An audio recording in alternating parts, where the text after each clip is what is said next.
What's up, guys? Welcome to the PT Good podcast, where we talk all things ortho, from physical therapy to training. My name's Kane. And my name's Mark.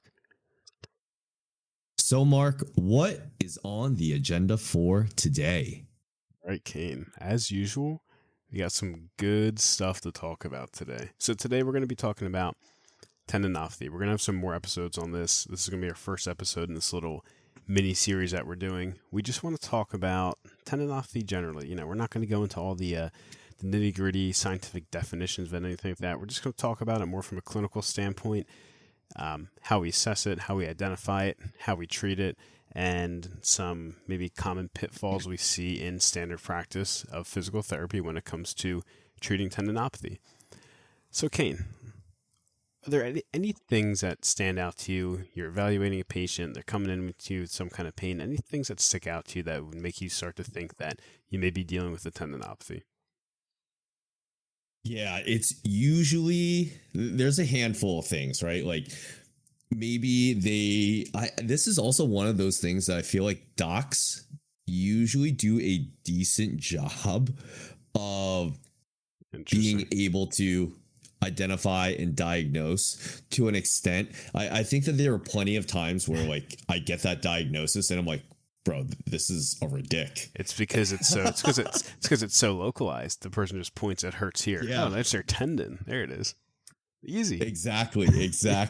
So you're gonna hit it every so often. You can't be, a broken clock is still right twice a day. So it's one of those things where I do think that based on contextual factors, that's where we can kind of start to hone in a little bit more.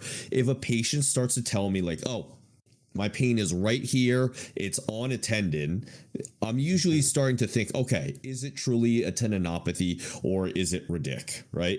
Or maybe it's some other pathology, maybe it's joint related or anything else, right? But if I'm getting that presentation right away, I'm already having those few differentials going through my head right off the bat. As they start to tell me a little bit more, that's where I'm like, okay, this is probably going to be a tendinopathy. A few of those things are going to be, if they're a younger patient, like I'm talking like high school, college, or maybe even like they just start like still like early 30, like mid 20s, early 30s, somewhere around there. If they were someone who is starting to ramp up in their sport, someone who is deep into their season and just getting like pretty beat up.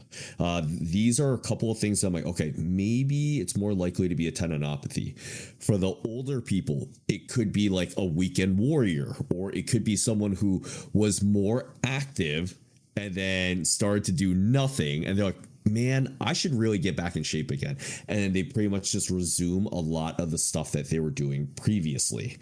The last kind of, I don't want to say category, but tidbit that I'm usually getting or that I'm seeing is maybe your patient is someone who's like, I stay active all the time.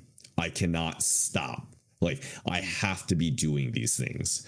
And I'm like, okay, these are usually the contextual clues that I'm looking for, where I'm like, okay, this is much more likely to be a tendinopathy. And obviously, I think types of activities and activity levels are really, really important too. Things that are going to make you more predisposed to something like this.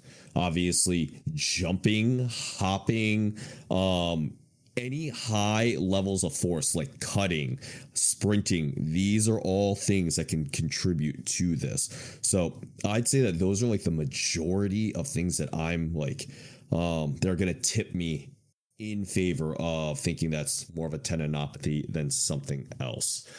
Anything that you usually want to or think is common that's going to come from your patient when it comes to this type of presentation? Yeah, I mean, I definitely agree with all the things you said, like the quick increase in load, someone who's had like persistent irritation, who's just continually working through it and not getting a chance for that tendon to recover. Definitely things I look for.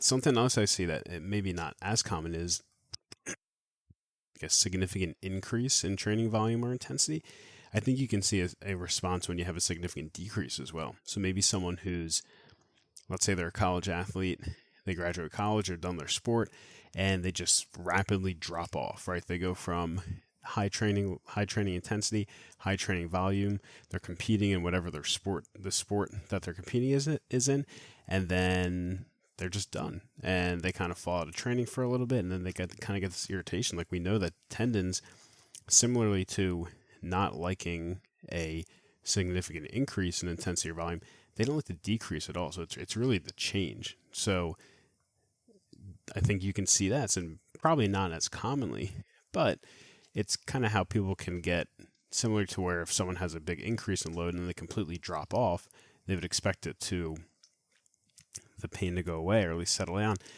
and it doesn't, and then they try and load and it gets irritated and then it gets stuck in that cycle. I think that cycle can be started with a significant drop off in the intensity and volume as well. Have you seen that presentation ever? Oh yeah. It's just like as you were describing that, I thought in my head, I was like, probably one of the standout features of something like this is the length of time that's been going on for.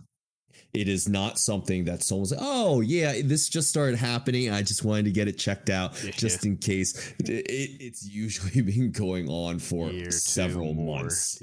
Yeah, at least. And I think another hallmark thing is like it's been going on for a long amount of time. Usually people say, yeah, like, I don't know, like I've rested and then the pain, it'll go away. But then I go and try and do like anything and it hurts again. It's like, yeah, it's spot on. Exactly. Right.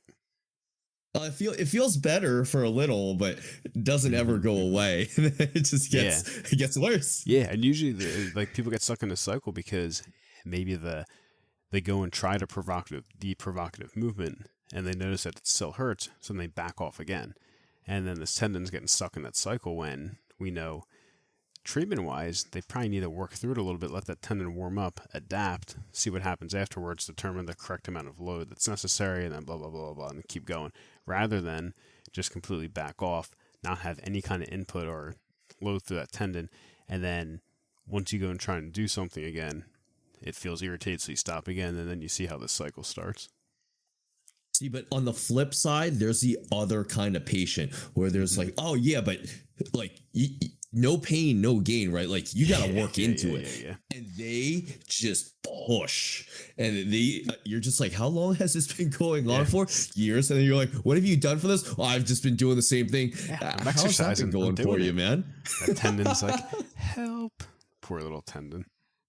So it's just like the extremes, right? That is usually what we're seeing, like being very tentative and then also just continuing to push through that issue. And I think that this is usually what happens when any stance has like an extreme perspective, is it usually swings the other way. And this is what I feel like could be happening. This is what PT was kind of like before. Oh, it hurts, stop doing it, or give it a rest. Don't load into it, right? And all the way on the other end of things, especially when you have athletes do not do that. They are just like, I'm going to continue doing the things that I want to do. They're just going to play right through it. Or they're like, it hurts, so I'm just not going to practice. And then I'm just going to go play. And then that's usually what happens. Keen observation. That's hilarious. It's too true, man. That's a good one. Yeah. I'm just going to rest and then I'm going to play. Yeah. I mean, this is coming from a former athlete too. So you saw it all the time. And so it's just how it was, Not saying that I did it, but it's definitely something that I saw a whole ton of before, where they're like, yeah, it just hurts enough for me to not want to practice, but I can still play. We're good.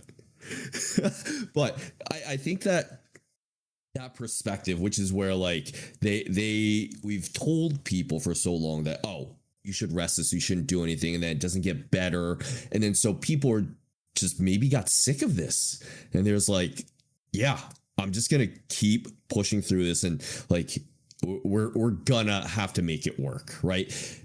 And instead, you swing from one extreme to the other, and hopefully we can start to land in the middle soon, which is what we are realizing helps tendinopathies. Not full rest, but relative rest, but also making sure that the tendon gets exactly what it wants. The tendon wants to work. Like, I don't know about other people necessarily, but for our bodies, our joints, our tendons, our muscles, components in our bodies, they want to do the task that they are meant to do. They want to do the work. They want to function how they're meant to do so. And when we don't give it that, it gets cranky. It just doesn't like it. Yeah. And they are usually going to rebel. So this is where we need to understand this. And maybe it's a health literacy thing. I don't know, Mark, but I feel like there is always like this issue where they're like, if it's not working the way that they want it to, they're just like, I don't know what else to do. We either take our foot completely off the gas or we just keep doing what we're doing. They don't really try to troubleshoot it at all, you know? And I think that that's where we as the medical professionals should really be able to assess and be able to troubleshoot this well. Yeah. Well, I think it's only natural when something hurts that you'd want to give it a break, rest, and stop. And then these people try and get back into doing what they were doing because it's feeling good. And then it hurts again. And then it's easy to get discouraged and just be like, all right, well, I'm just going to keep doing it, or I'm just going to not do it at all. And then you end up on both extremes when, like you said, you want to be in the middle. And that's where we come in to start to give guidance, education, and get them on a good program. So subjectively, you talked about what you'd see, some indicators that maybe you're dealing with a tendinopathy. What about, like, what's your assessment look like? Objectively, you looking for anything when it comes to any kind of tests you're doing, things like that? I mean, you can speak about certain body parts if you want, or if we could just speak generally. Any ways that you're, like, quantifying things? Yeah, what are you looking at in your exam? I mean, we talked about this before, man, but it's a standard assessment for a reason. Yeah. So the big thing is I'm still going through my normal screens. I'm still ruling out the spine. I need to make sure that that's ruled out, actually, because what Mark and I talked about before, tendinopathies, or what we think are tendinopathies, or localized pain at a joint, that could very well just be coming from the spine. So you just got to make sure that things are kind of matching up. The contextual clues, their range of motion, and then your repeated motions exam. These are all the things that you're going to have to flush out, right? But given that we talk about that all the time, the specifics for something like this, like I am still checking their manual muscle test and seeing, can I provoke something, right? I may check it actually in a couple different ranges. So like if you talk about like a quad or a patellar tendon, I'm probably going to check them in a couple different ranges. I'll check them at like all the way at terminal knee extension, see where they're at. Check like 25% of the way, check at 90 degrees, and then see what happens and how they respond. Because you're probably going to find that, in some of these joint positions, they're going to do better with them. You know, it's just like, that's pretty common. And would you expect with like, when you're going through these manual muscle testing different joint angles, are you expecting a symptomatic response? Not necessarily. It could happen. It might not happen. Yeah, and that's where you have to be confident in your history taking and your objective testing to make sure that you're like, okay, what we're testing for is, or what we're treating truly is a tendinopathy, right? Because if you don't get that symptomatic response from a manual muscle test, like, I don't know what else some people do, or how exactly they're able to kind of figure that part out. So I'm usually looking for a comparable sign. Once again, this always comes back, right? So like I tested them in different joint angles. Okay, Is there a symptomatic response? Are we getting anything? If no, then okay. Maybe there's some weakness from one side versus the other. That could be something too. Mm-hmm. But the other thing is, if they tell me that something bothers them, I'm just going to have them do it in the clinic and see, does it still bother you? Mm-hmm. Right. And then the great thing that that you can do on your follow-up treats is, if you have them warm up, does it change their response? If you have them do specific interventions for that tendon or for that muscle, does it change their response? It always comes back to test, retest here to make sure that, this is our initial assumption of what we believe it to be. We are now confirming it based off of testing and retesting to make sure that we're getting some sort of a change.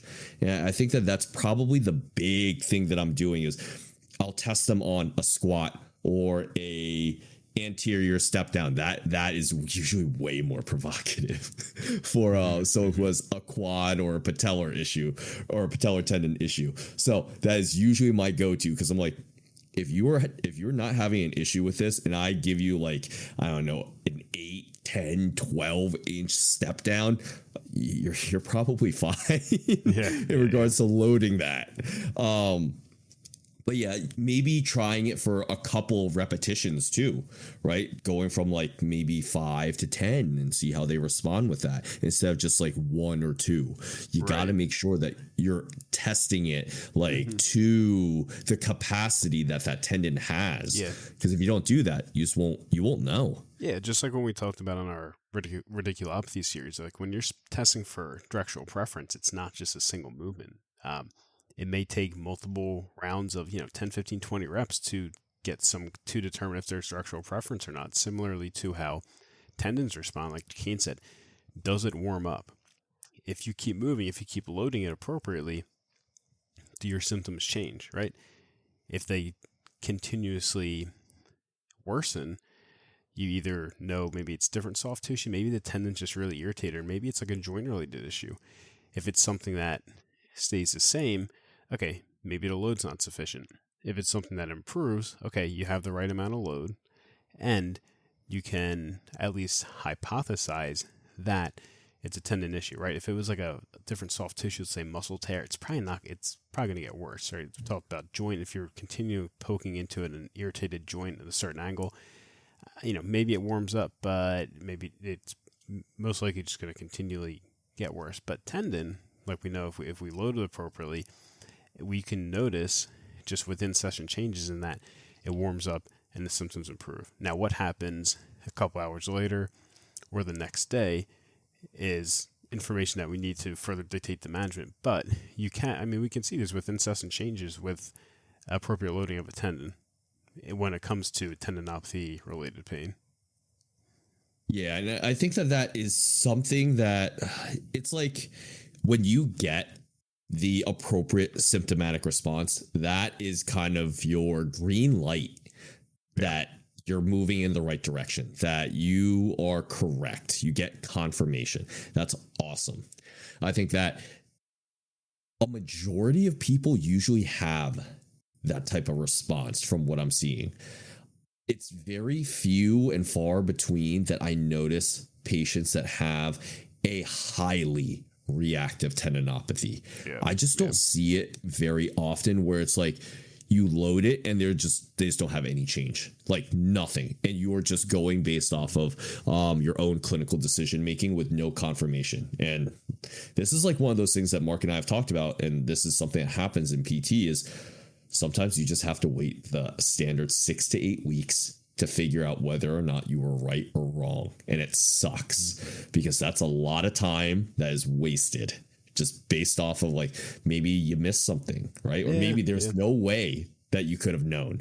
But this is why Mark and I are so big on the test retests, because you just get confirmation that any tidbit of information that you could get, and that is going to point you in the right direction or tell you that you're moving down the wrong path. That is so vital, like so vital.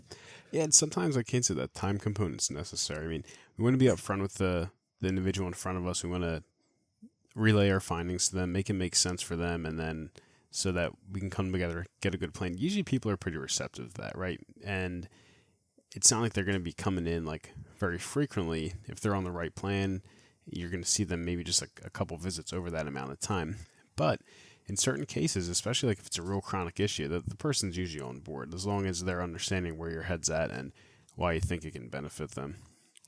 Anything else you're looking for, like objectively? I know you talked about um, symptomatic response to certain things.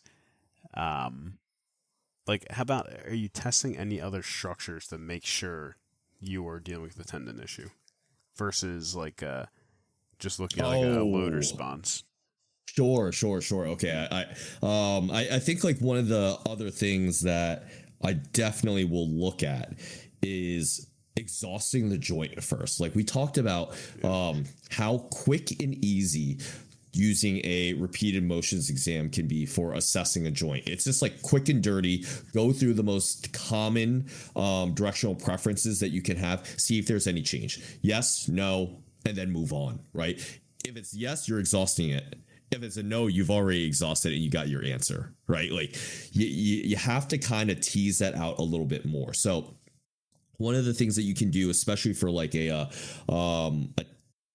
patellar tendon, quad tendon, something, or even Achilles, is if you move it through its full range of motion and go through to its end ranges, you shouldn't get a symptomatic response, right? Like you shouldn't get a production of symptoms for the most part. Like passively is what you're saying, or Yeah. So if gotcha. I'm pushing on a knee into a deep knee flexion, I really shouldn't get a response. If I'm pushing it into extension, it for sure shouldn't be getting a In response. the The tendon, right?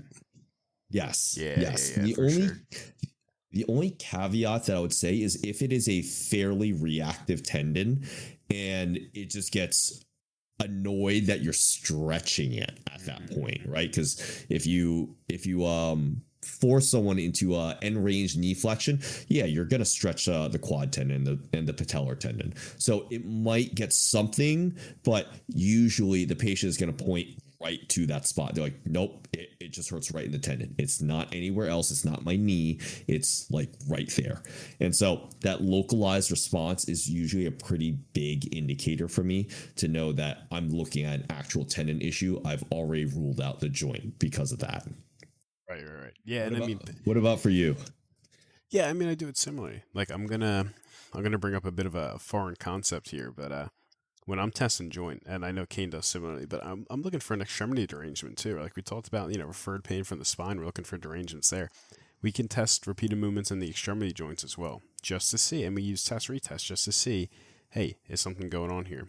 At least in my experience, I find tendinopathy, like a true tendinopathy, is pretty rare. So I'm gonna make sure, and this may take a visit or two, or certainly it's going to take at least one visit. It might take maybe two, maybe even three. I want to make sure I'm evaluating and assessing the things that make sense to assess that are on my radar in addition to the tendinopathy, right? And then, what I'm left with at the end, after assessing all these things, if nothing else is kind of sticking out to me, is in tendinopathy, then we're addressing it, right? So, simple ways to do that with repeated movements of the extremity.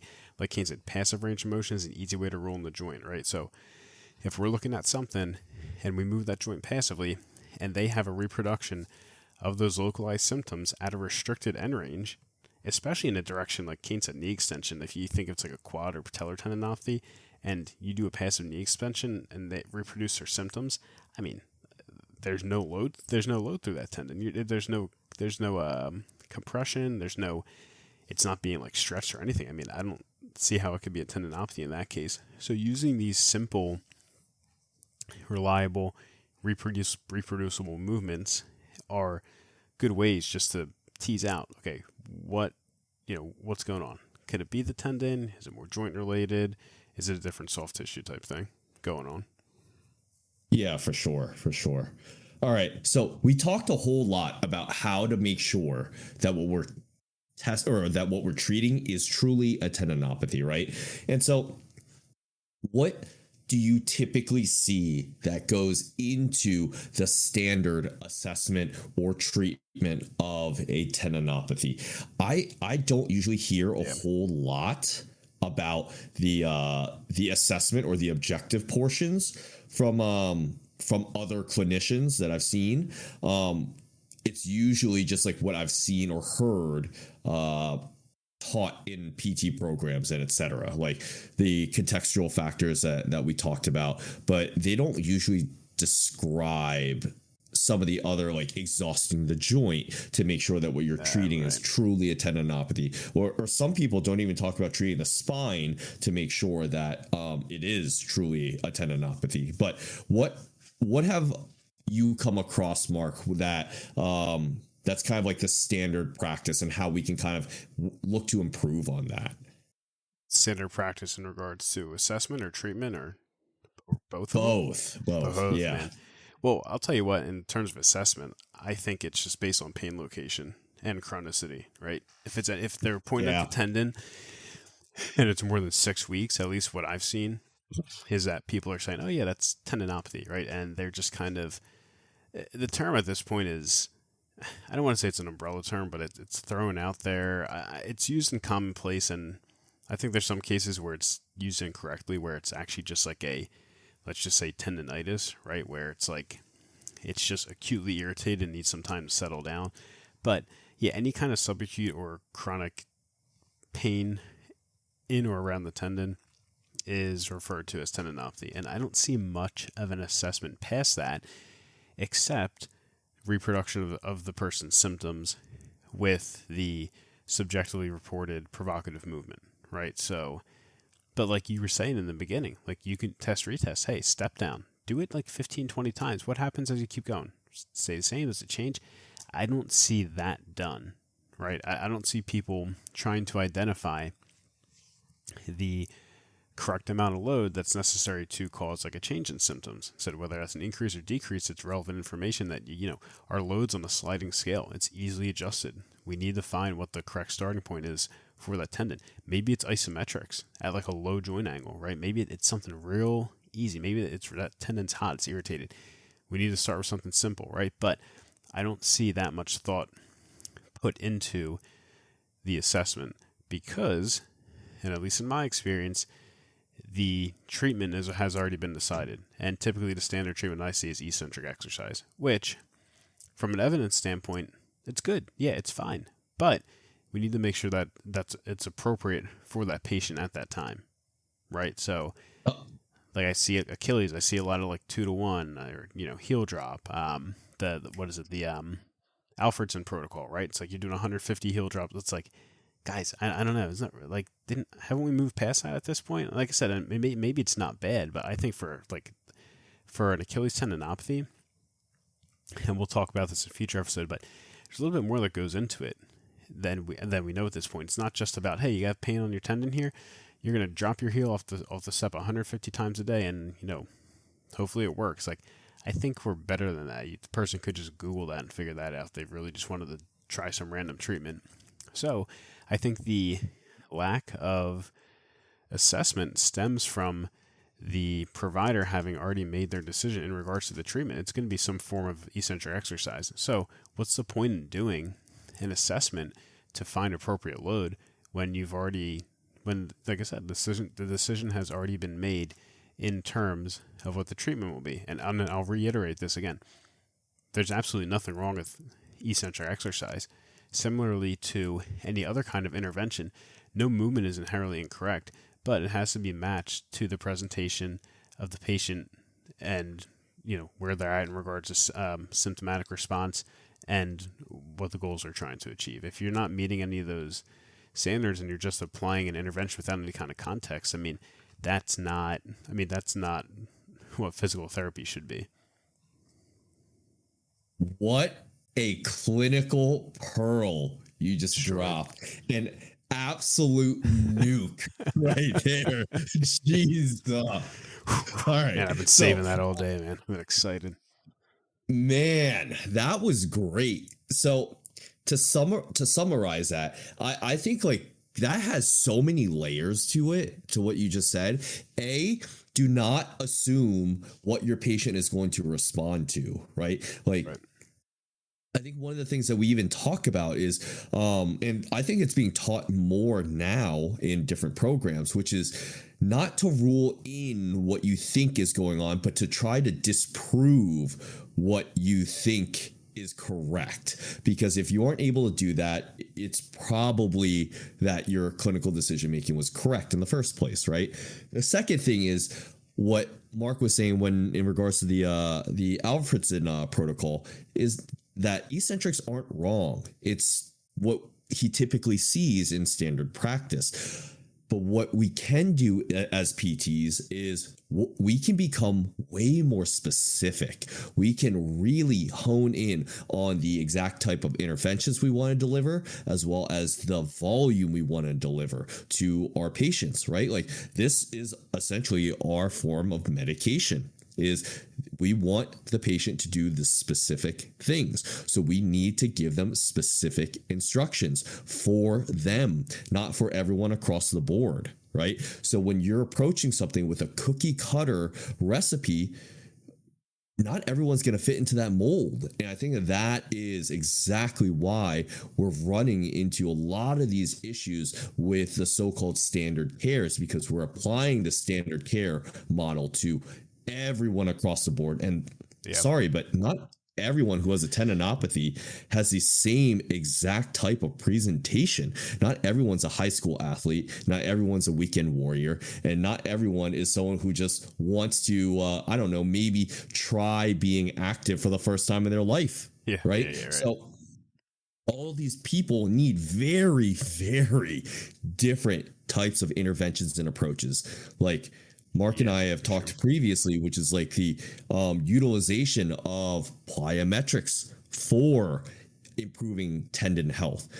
Is this something that I would give to someone who has never really done anything like active in their life and they're discovering this? Absolutely not. It makes no sense. The same way, now I'm probably not just going to give a high level athlete like, I don't know, 10, 15 second isometrics at like 50% contraction. Like that's just not going to happen, right? You need to be specific. And I think that is a huge takeaway from what Mark said. Like, man, couldn't agree more.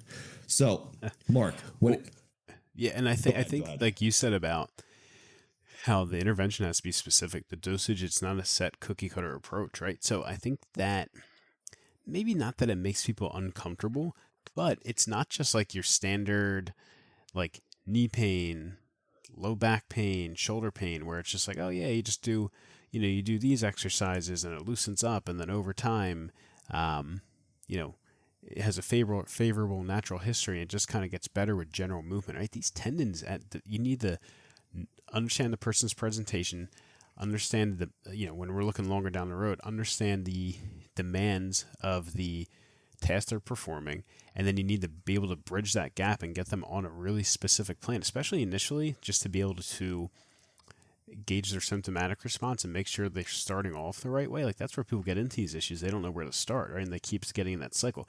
We got to intervene. We got to get in there. We have to break that cycle, and then we have to continually build on top of that to get to the very end goal, which is, whatever high demand sport or activity they're wanting to get back to, which is they need sufficient tendon strength and health to be able to do, right? So it can be a daunting task, especially if you don't know where to start. And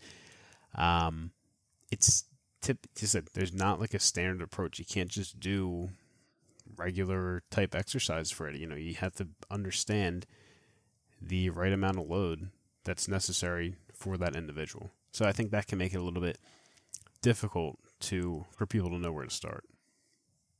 All right. So you talked about figuring out the appropriate amount of load and volume, right? And I have a feeling that I know what your answer is going to be for this, but for most people, I think like the common interventions that we're seeing are going to be going from isometrics, isotonics into eccentrics, right? Like we see that across the board. That is what we are taught. Yeah. But how exactly do you kind of figure out how much load or what intervention to use for these people? Right. Well, I'm gonna be honest. I've read data where they've had quantifiable benchmarks when it's come to isometrics, isotonics, and further down the line plyometrics in terms of when the person's able to progress to the next form of contraction type, right? I don't get that specific. For me, it's based off the symptomatic response. I don't find that I need to start people with isometrics too often. Usually they're ready for isotonics, and I typically don't hit. I'm typically not just doing eccentrics, right? Just from my understanding of the data right now, it's just based off like load, right? General load. Like I don't know if eccentrics have like a specific advantage over an isotonic, right? Like concentric, eccentric, concentric, full cycle type thing, right? Just based on what happens during, what happens after, what happens the next day.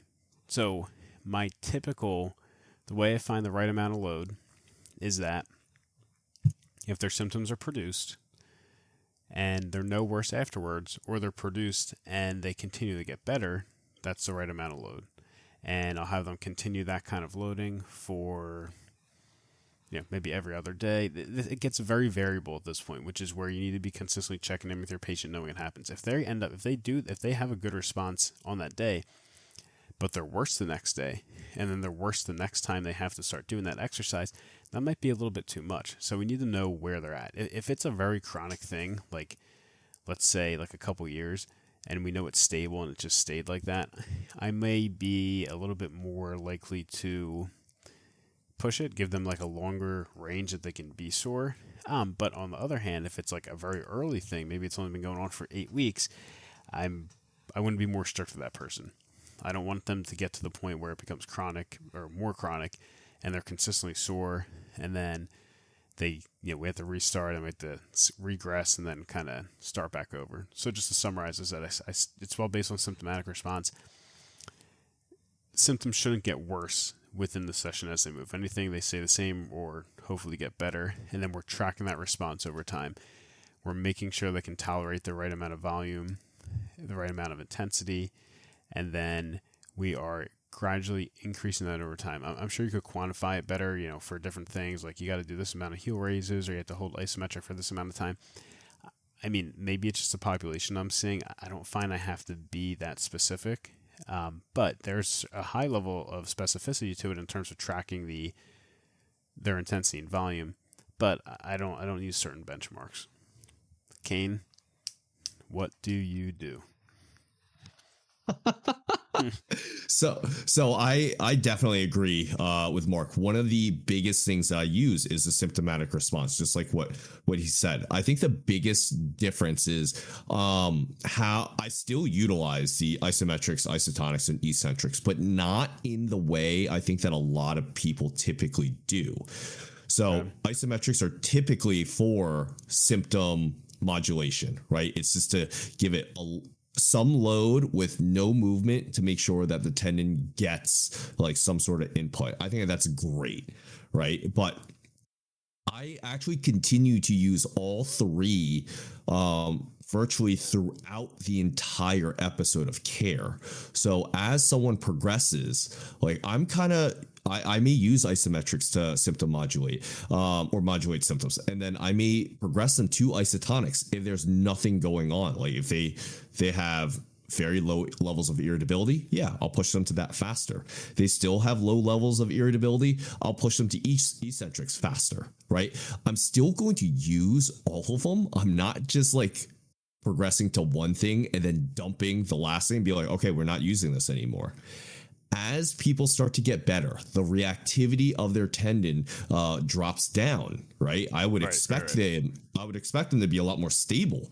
So guess who's going to push the envelope when it comes to loading that tendon a whole lot more, especially when we know that that exercise is relatively safe, right? Like I'm going to absolutely crank on a quad or on a patella tendon with isometrics. I am having them push like 80, 90, 100% for like a duration. They're going to be working hard for those isometrics for sure. The other thing is for eccentrics, my God, just because you're doing an eccentric does not mean that it needs to be either severely underloaded because you're just doing the motion. That has its time and place if it's really reactive. But if that's the case, you probably progress too quickly. And the other thing is you can absolutely load someone with eccentrics. You're way stronger working through the eccentric portion than a concentric portion, right? That's the whole reason why we take so much time and focus on the eccentric, is because we can actually tolerate that tension. We're stronger there. We can control it better.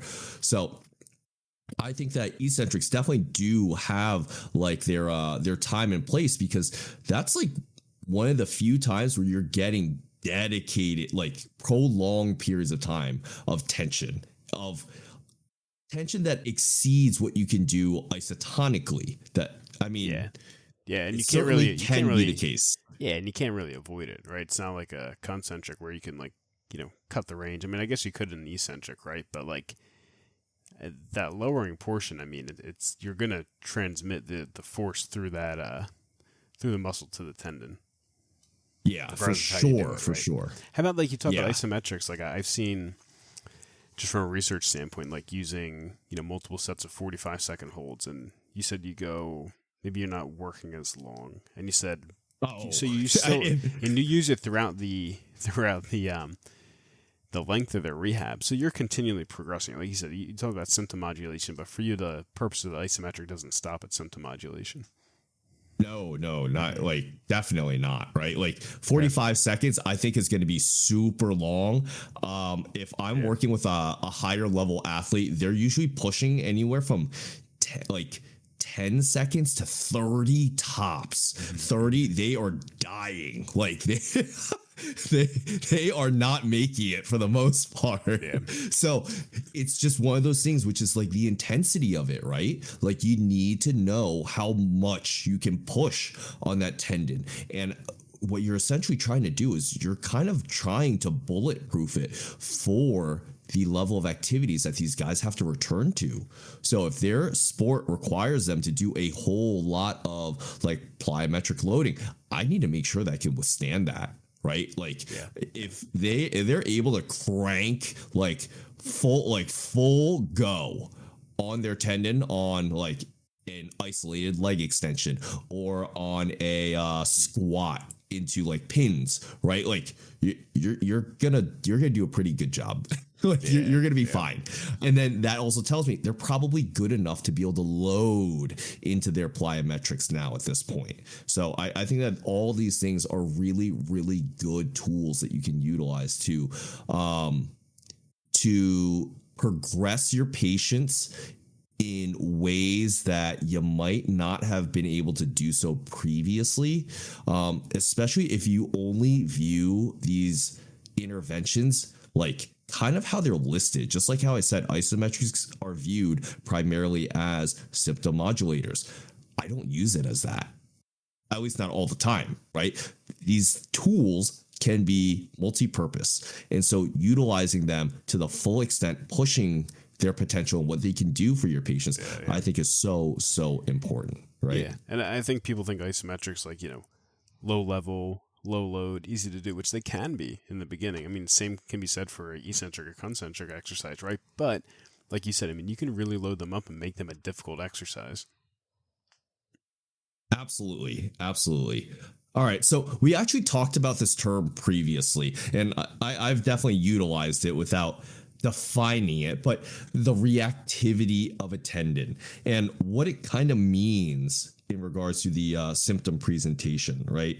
Like, Mark, do you have any like specific definition for like reactivity? To me, it's just like the irritability of it, how quickly does it spike in terms of symptoms? How quickly does it come down? And things of that nature. Does it stay for a long period or anything like that? Yeah.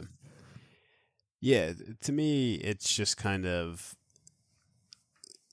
like I said, the level of irritability, right? So, like, if we're still in the acute stage and we see like clear signs of acute onset, like swelling, redness, things like that.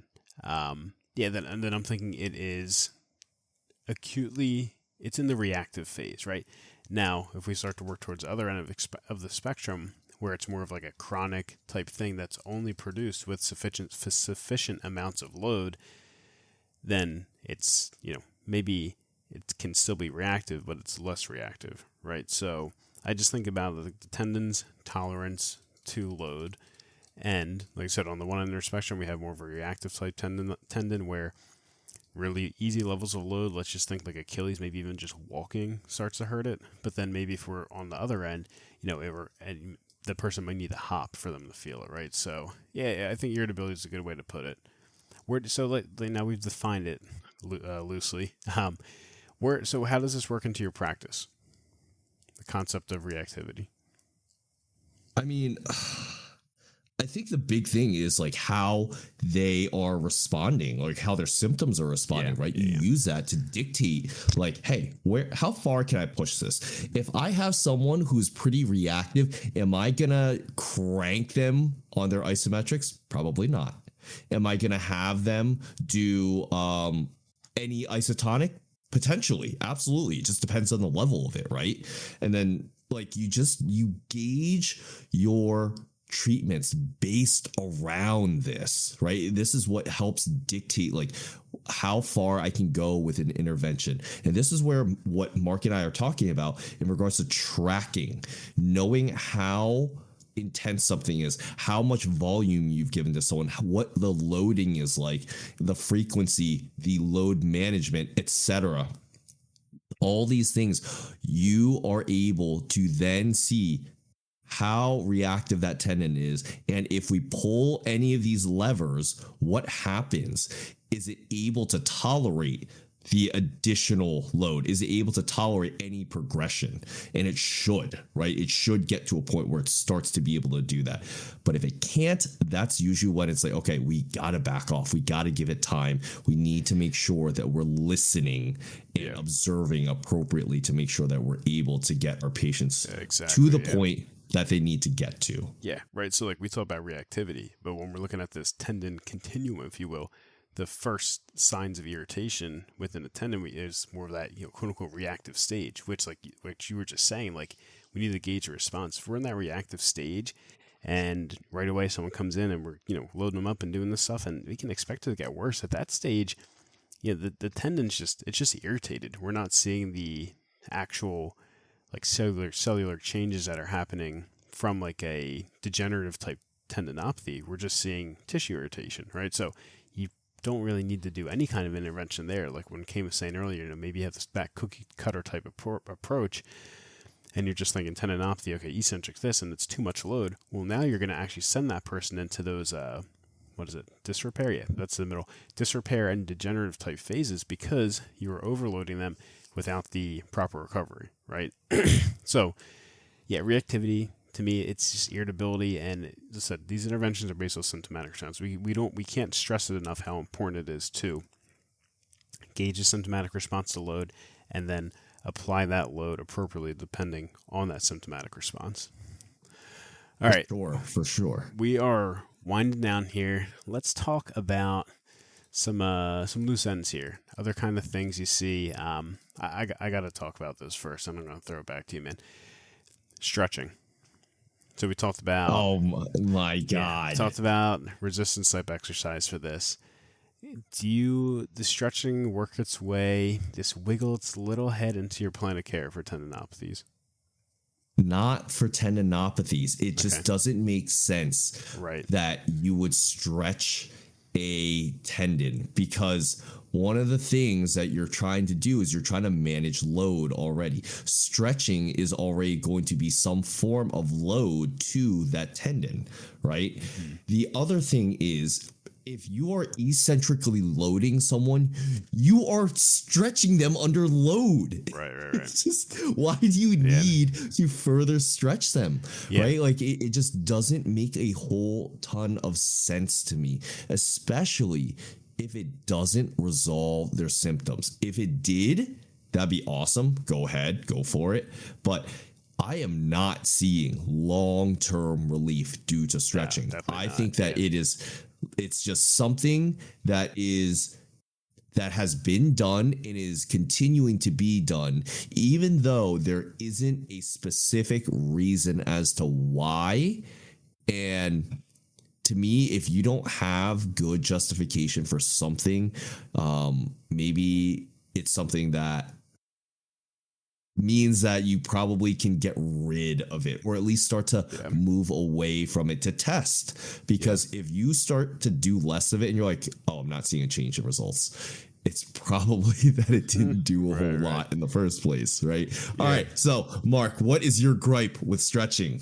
Well, now that you've heard mine. It's low load compression, right? So two things the tendon doesn't like, right? Especially like the compression type aspect. We don't need it. The low load, right?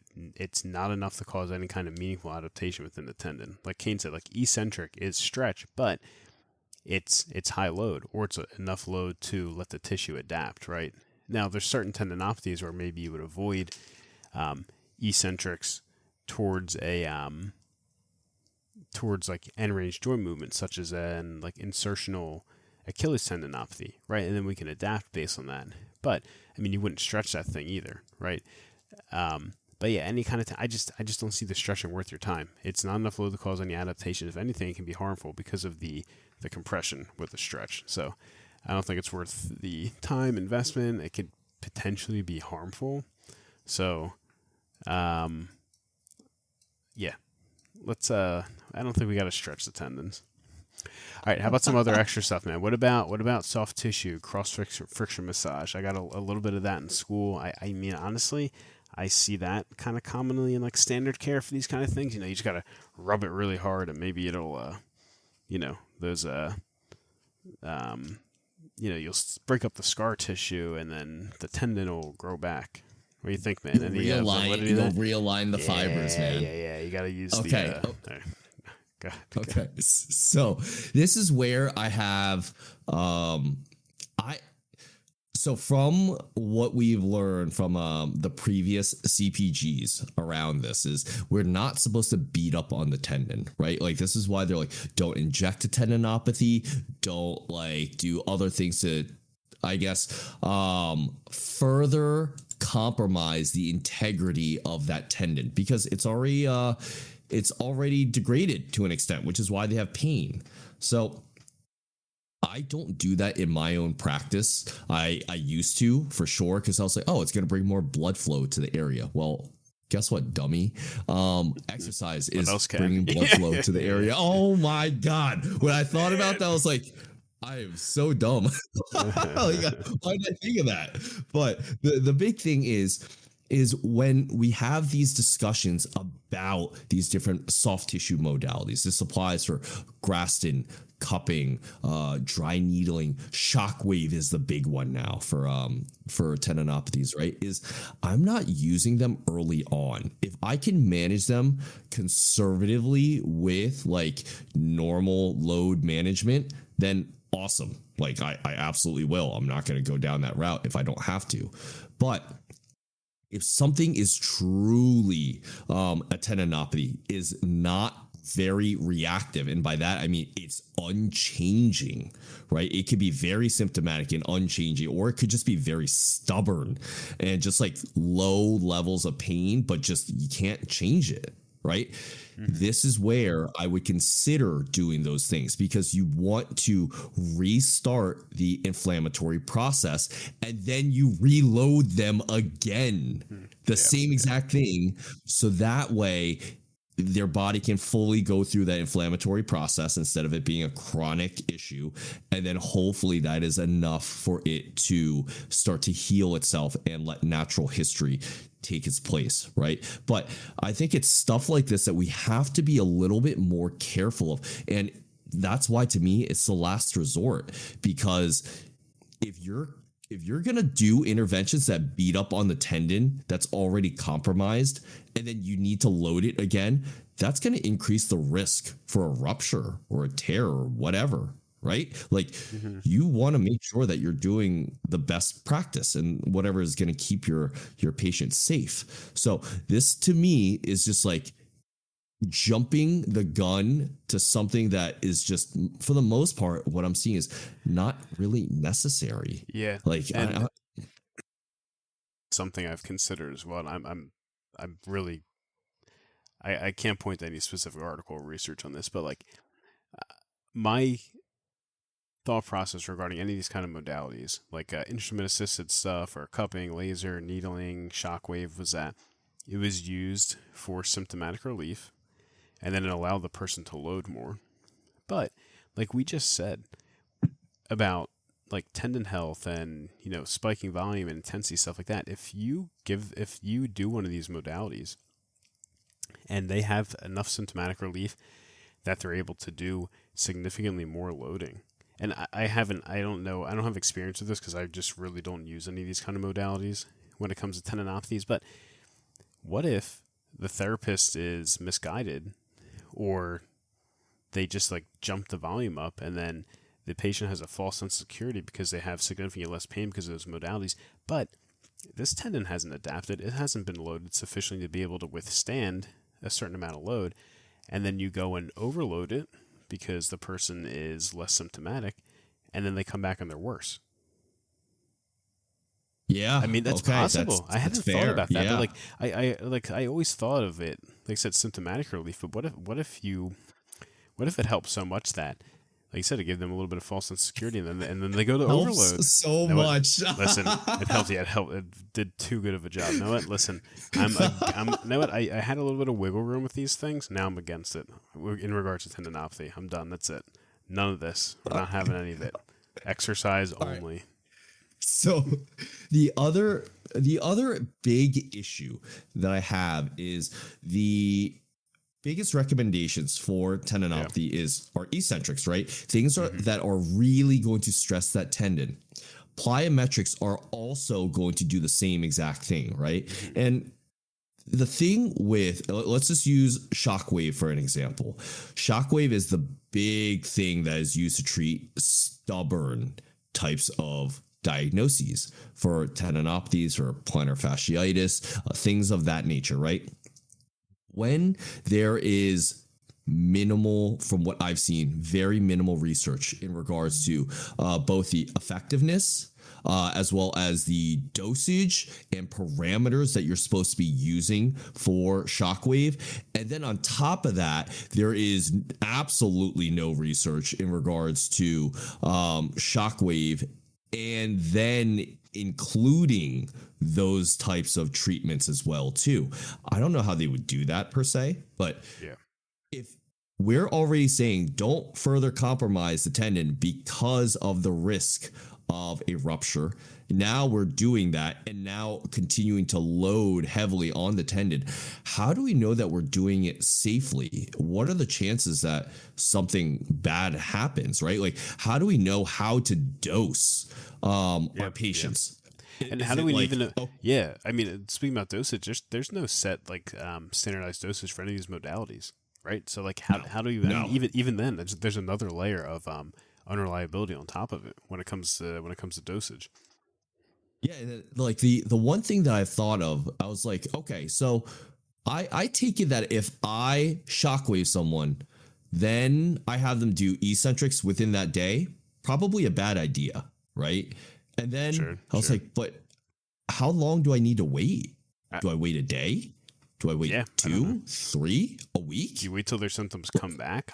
Yeah, exactly. Like how do you use a symptomatic response to guide you when it's been blunted? Yeah, and that's the thing. Like with these things, I genuinely am curious. I would love to know how people are dosing and where they're getting these parameters from and like these recommendations from. Like if it's effective, I would love to know how to better utilize it. But that's just not what I'm seeing. And for me, that risk is just not quite worth it if I am able to reduce their symptoms normally. Right. If I can do something without needing the extra gadgets, I'm not going to do it. Right. Because it takes away from our patient. Then they're going to have to think, oh, I need to come see this guy because they have fancy gadgets. And that's what fixed me the last time.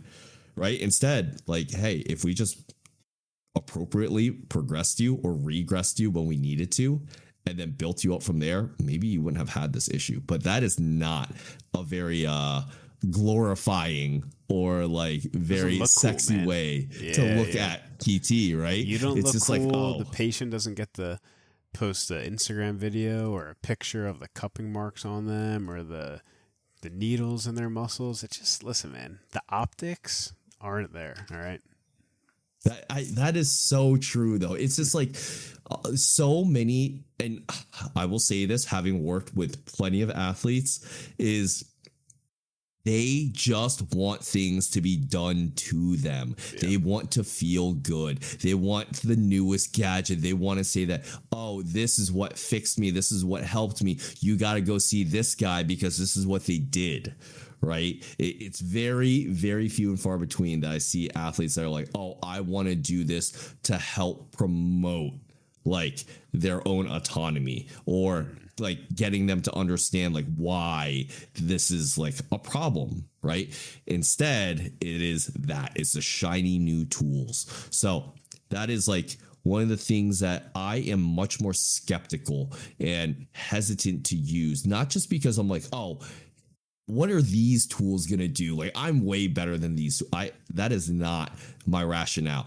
It is more or less like, hey, I don't know what I can do here. And then also do safely for my patient. Right. That's my biggest concern is like, God forbid something happens where it's just like, oh, we went too fast. Or maybe I utilized a protocol that is still early in its development. And it's just like, I guess we went too quickly, or maybe I couldn't progress them as quickly as I would have liked to. And then now we're kind of stuck still relying on anecdotal experiences to help refine what the research is presenting. Yeah, the foundation's a little shaky. So it's like if things go not as planned, like where do you go back to? Like you said, it's just kind of hearsay, anecdotes. It's like I don't know. What do you do? Absolutely. Hey, well, anything else we want to add to today's episode? Man, I thought today was a fantastic intro to tendinopathies in general, not even just lower extremity, just in general. But I feel like lower extremity tendinopathies are fairly specific in how they're handled and treated. Upper extremity is a little bit more different, and I'm thinking more or less of like rotator cuff, right? But this is real. I thought this was excellent in regards to like being able to differentially diagnose and figure that stuff out. Yeah, I mean, like you said, right off the bat, you want to make sure you're dealing with a tendinopathy, right? You're rolling out joint, you're rolling out other kind of soft tissue, muscle-related things, and that's all based off your assessment and symptomatic response to movement. We talked about utilizing different kinds of exercises for tendinopathies. It's when it comes down to it, you're matching it to the patient. You're seeing where they are in this stage of their tendinopathy, how reactive it is, and then you're matching your intervention and the amount of loading based off that. Modalities, I mean, they might have their place. They might not. Do as you will. Kane and I have clearly stated our stance on these, but you have your own license. You do whatever you want. And I just want to reiterate again, like just like we talked about in this episode, it's all like tendinopathy. It can be tricky, right? But it's all, if you understand that these things need to be progressively loaded and you take all the other kind of factors that are going to play into the response, such as any kind of exercise the patient's doing, any other kind of interventions you're providing with, and then you take that as one big picture, and then you're applying the specific tendon loading interventions into that, and you're gauging the symptomatic response within the session, within the following hours and the next couple days, you will be successful in treating this population. All right, that concludes today's episode of the PT Good Podcast. Remember to leave us a like, subscribe to us on whatever platform you're listening to us on. Follow us on Twitter at PT Good Podcast. We thank everyone for listening. Hope you enjoyed. See you on the next episode. Still love you. Bye.